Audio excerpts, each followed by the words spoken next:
Team coverage now with 24-hour News 8's Catherine Ducharme. Yeah, Tom talks about those traffic lights that may be out. She's along the East Beltline this morning. They were hit hard.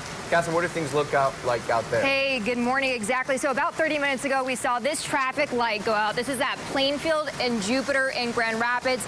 And this area is out of power for, I'd say, about a mile radius here. So this is just one of the issues that you could see coming across on your morning commute this morning. I also know some storm damage has happened throughout overnight into this morning. I want to show you some video that we have. This is in Muskegon that we got from last night. You can see down power lines and branches and the roads here. When we were driving around Grand Rapids this morning, we did see a little bit of storm debris, but this was really just on those side roads. So nothing major that we came across, at least on the Beltline and Plainfield area. But once again, definitely a possibility this morning. As Tom mentioned, not a bad idea to leave early. Back to you guys. Catherine Ducharme live for us this morning in Grand Rapids. We also have Zach Horner out. He's in Allendale. The storm may have woken you up overnight. If it wasn't the thunder, it's because of something else that happened. Zach, what's the situation there?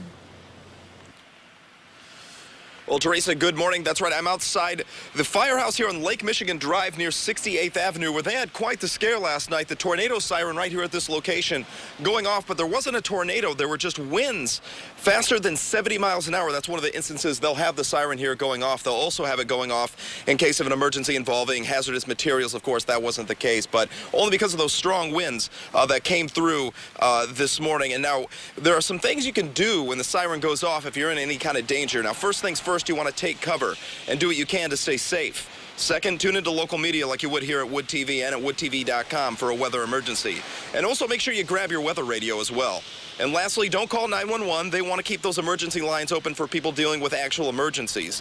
And you don't have to call them with questions. You can tune into us right here at Wood TV and at woodtv.com. We'll always keep you safe during these sort of situations and give you the latest. Live in Allendale, I'm Zach Horner. 24-hour News 8. All right, thank you, Zach. Of course, the good thing is if you are one of those thousands without power, you can always tune in on the app at woodtv.com.